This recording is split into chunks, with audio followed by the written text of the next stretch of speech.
This,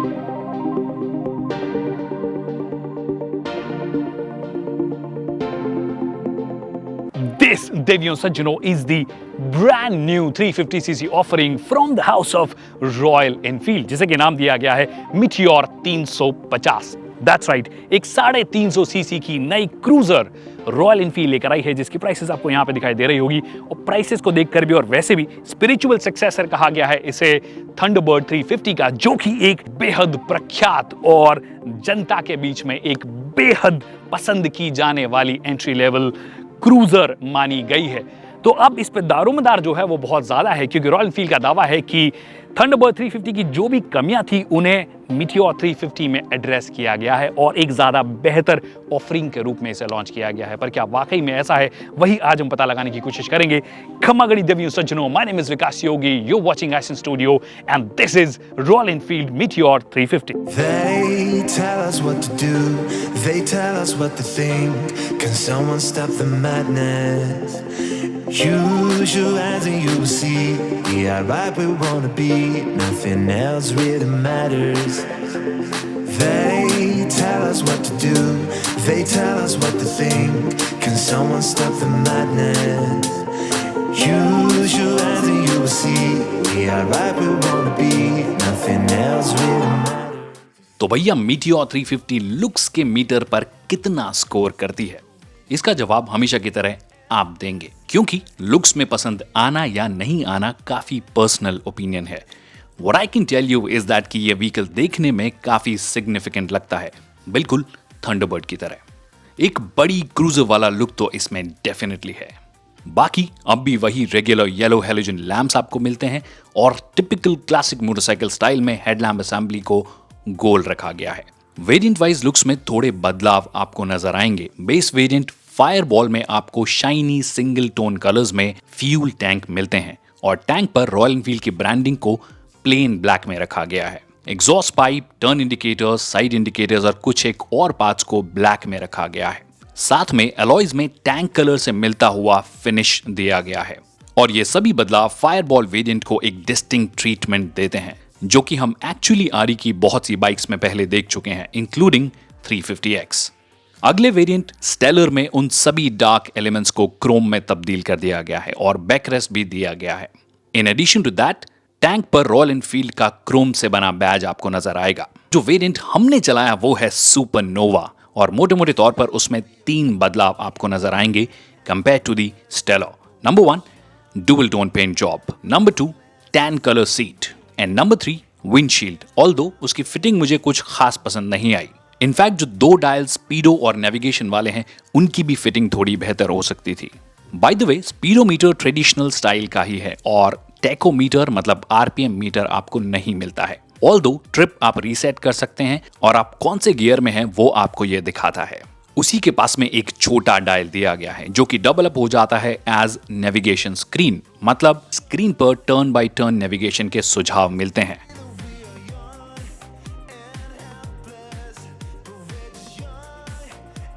तो design की बात हो गई और डिज़ाइन वैसे भी बहुत ही सब्जेक्टिव चीज़ है, आपको पसंद आ सकती है, नहीं पसंद आ सकती है, और ओवरऑल देखने में ठीक लगती है मुझे ये मोटरसाइकिल, कोई शिकायत नहीं है, थोड़ी थंडरबर्डिश ये मुझे लगती है। अब बात करते हैं असल मुद्दे की कि क्या कुछ नया इसमें किया गया है। एक्चुअली ये कंप्लीटली नई मोटरसाइकिल आप इसे बोल सकते हो, क्योंकि सबसे पहले तो अगर आप प्लेटफॉर्म की बात करोगे तो फ्रॉम ग्राउंड अप एकदम नया प्लेटफॉर्म क्रिएट किया गया है। Twin down tube spine frame इसे मिलता है, कंप्लीटली नया फ्रेम है जो कि रिप्लेस करता है थंडरबर्ड के सिंगल क्रैडल जो फ्रेम था उसे ये रिप्लेस करता है। उसके साथ में व्हील बेस जो है गाड़ी का वो भी बड़ा है, लगभग 50 मिलीमीटर का इंप्रूवमेंट है एट 1400 mm, मतलब 1400 mm का इसका व्हील बेस है। व्हील बेस के साथ साथ अगर आप टायर्स की बात करोगे तो टायर्स जो हैं उनमें भी बदलाव किया गया है। फ्रंट में आपको 19 इंच के टायर्स मिलते हैं, पीछे 17 इंच के मिलते हैं, थंडरबर्ड में 18 इंच के मिलते थे, बट अगर आप सेक्शन की बात करोगे तो वो बड़ा हुआ है। 140 सेक्शन का टायर आपको पीछे मिलता है, आगे 100 सेक्शन का आपको टायर मिलता है। सस्पेंशन की जहां तक बात है तो फ्रंट में आपको टेलीस्कोपिक सस्पेंशन मिलते हैं, रियर में ट्विन शॉक मतलब वही रेगुलर सेटअप आपको मिलता है। साथ में डिस्क ब्रेक का जो सेटअप है उसे भी चेंज किया गया है, बड़े डिस्क आपको यहाँ पे मिलते हैं। फ्रंट में आपके लिए 300 mm का डिस्क ब्रेक ऑफर किया गया, रियर में 270 mm का डिस्क ब्रेक है। दैट मीन्स क्योंकि डबल डिस्क है और अब नॉर्म भी है तो आपको डुअल चैनल ABS भी इस गाड़ी के साथ में मिलता है। इंजन भी इसका ब्रांड न्यू है, दैट्स राइट, एक ब्रांड न्यू इंजन है। हालांकि अभी भी आपको 2 वेल्व हेड ही मिलते हैं, बट अब आपको SOHC सेटअप मिलता है, मतलब सिंगल ओवरहेड कैमशाफ्ट आपको मिलता है। हालांकि अभी भी ये एयर कूल्ड इंजन ही है, बट एक एडिशनल ऑयल सर्किट लगाया गया है सिलेंडर के अंदर, जिससे कि ज़्यादा बेहतर कूलिंग आपको ऑफर की जा सके। बट एक जो बड़ा बदलाव किया गया है वो है कि इसमें अब आपको एक एडिशनल प्राइमरी बैलेंसर शाफ्ट दिया गया है, जो कि एक बहुत बड़ा डिफरेंस क्रिएट करता है in terms of refinement and vibrations, जिसके बारे में हम अभी थोड़ी देर में बात कर लेंगे। बोर स्ट्रोक रेशियो में भी थोड़ा सा बदलाव है, जिसकी वजह से अब आप इसकी अगर क्यूबिक कैपेसिटी की बात करोगे तो वो 349 सीसी हो गई है। थोड़ा सा इंप्रूवमेंट उसमें आपको नजर आएगा।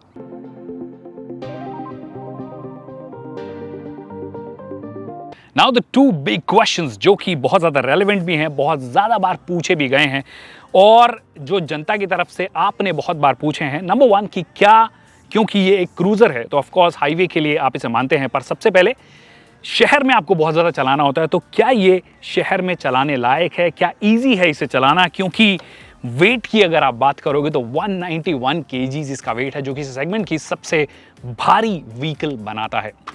तो क्या वाकई में आप इसे शहर में आसानी से चला सकते हैं? एक्चुअली इसका अगर सीधे शब्दों में जवाब, एक शब्द में मुझे जवाब देना हो तो वो होगा हाँ, अ बिग यस। इसके 2-3 रीजंस हैं। नंबर 1, अगर आप सीट हाइट की बात करोगे तो इसकी 765 mm है, जो कि इसे अपने सेगमेंट की सबसे लो सीटिंग हाइट वाली व्हीकल ऑलरेडी बनाता है।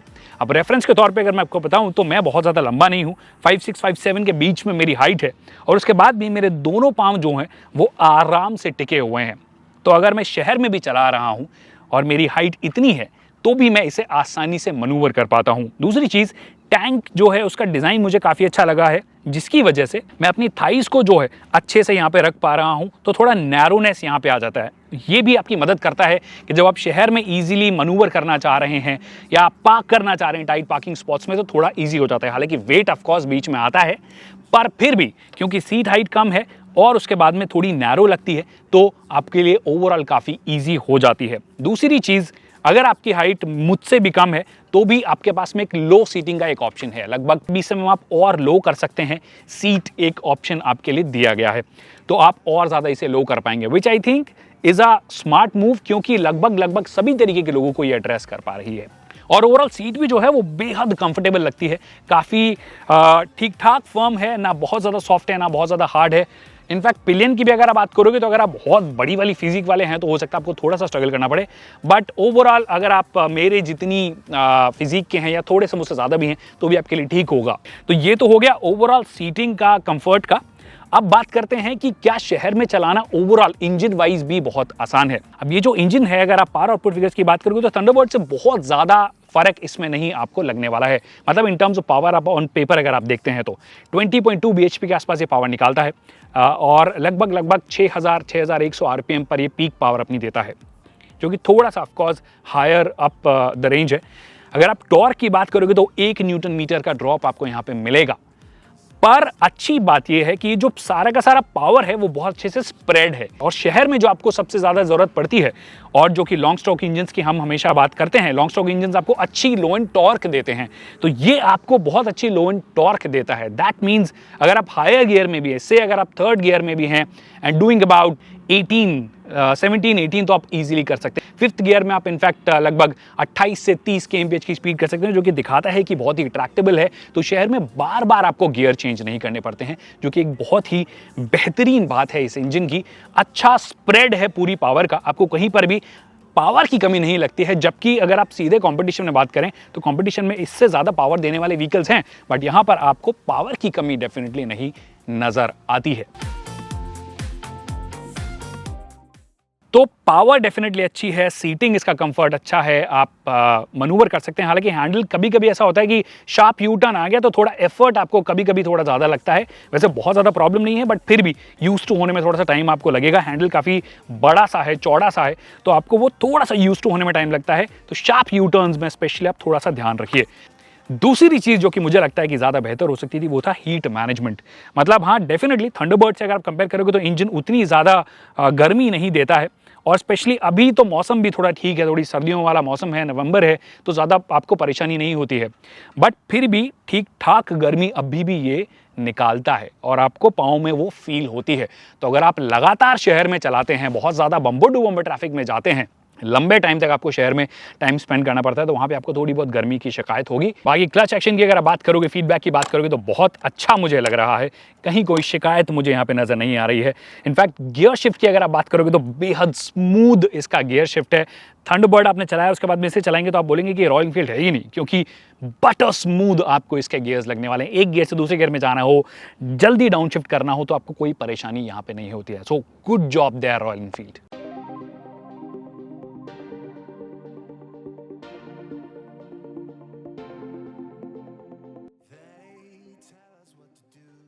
नाउ द बिग प्रश्न संख्या 2, जिसकी वजह से आप एक क्रूजर खरीदते हैं, और वो है कि हाईवे पे कैसी है। क्योंकि थंडरबर्ड की अगर आप बात करोगे तो थंडरबर्ड की दीवानगी लोगों में इसीलिए थी क्योंकि इजी टू राइड हाईवे के हिसाब से सीटिंग पोजीशन होती थी, बड़ा फ्यूल टैंक आपको मिलता था, 20 लीटर का फ्यूल टैंक। लिटरली आप लद्दाख डायरेक्टली पहुंच सकते हैं, इतना बड़ा आपको फ्यूल टैंक मिल जाता था।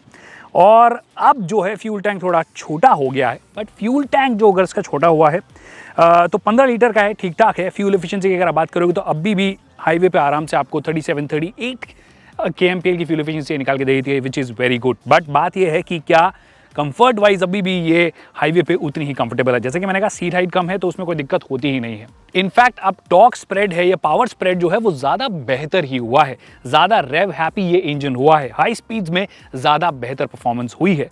कहने का मतलब, पहले जहाँ पर 80-85 kmph के बाद में वो थोड़ा लग जाता था कि इंजन पे जोर आ रहा है, भयंकर वाइब्रेशन शुरू हो जाते थे, रॉयल एनफील्ड की निशानी होती थी वो हमेशा से। यहाँ पर ऐसा नहीं है कि आपके वाइब्रेशन एकदम कंप्लीटली आयन आउट हो गए हैं, ख़त्म हो गए हैं, बट अब ये बहुत ज़्यादा कंट्रोल्ड रहते हैं, कंटेन्ड रहते हैं up to 100 kmph। That means highway पे अब आपको ये ज़्यादा बेहतर लगेगी। 100 kmph की स्पीड आप आराम से क्रूज कर सकते हो, और उसके बाद भी जब आप पुश करते हो तो उसमें पावर डेफिनेटली रहती है। ज़्यादा आरपीएम बैंड अगर आप बात करोगे तो उसमें आप प्ले अराउंड कर सकते हो। दैट मीन्स आपको ज़्यादा मज़ा आएगा इसको चलाने में, आपको ज़्यादा स्पीड मिलती है, ज़्यादा कंसिस्टेंसी मिलती है, पावर की लगातार आपको पावर मिलती रहती है, जो कि एक बहुत अच्छी बात है। But like I said, 100 kmph के जाने के बाद में वापस से वो आपको अच्छे खासे वाइब्रेशन सुनाई देने लग जाते हैं। So better keep it 95-100 kmph and you will be happy, more than happy on highway. तो भैया राइड, हैंडलिंग और ब्रेकिंग की बात कर लेते हैं, मतलब बचे हुए एस्पेक्ट्स की बात करते हैं। सबसे पहले राइड हैंडलिंग की बात कर लेते हैं। तो राइड क्वालिटी की अगर आप बात करोगे तो मोस्ट रोड्स पर जितने भी हमने चलाई है, मेनली हमने शहर में से ज़्यादा चलाया है और थोड़ा बहुत ख़राब रास्तों पर चलाया है हल्का फुल्का, वहाँ पर मुझे कोई शिकायत इस व्हीकल के साथ में नहीं लगी है। रेगुलर वही, जैसे मैंने कहा, सस्पेंशन सारा वही रेगुलर है, वही टेलीस्कोपिक फोक्स आपको अप फ्रंट मिलते हैं, पीछे आपको वही ट्विन शॉक एब्जॉर्बर्स मिलते हैं, और उसके बाद भी ठीक ठाक तरीके से ये काम कर लेते हैं। आप एक मॉडर्न सेटअप वैसे भी इस प्राइस रेंज के हिसाब से ज़्यादा उम्मीद नहीं करते हो, बट जो सेटअप दिया गया है वो डेफिनेटली काफ़ी अच्छे से ध्यान रख लेता है। जहाँ तक ब्रेकिंग की बात है तो ब्रेकिंग भी मुझे एक्चुअली अच्छी लगी है इसकी, और अच्छा फीडबैक भी है, अच्छा ठीक ठाक बाइट है।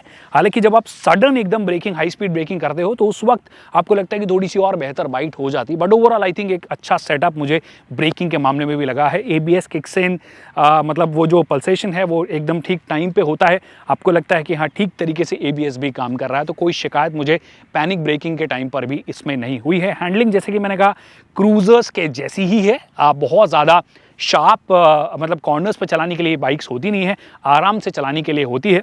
ओवरऑल आई थिंक एक क्रूज़र के तौर पे एक अच्छी हैंडलिंग भी आपको ये व्हीकल ऑफर ओवरऑल कर देता है। They tell us what to do, they tell us what to think. Can someone stop the madness? Use your eyes and you will see. Yeah, right where we wanna be.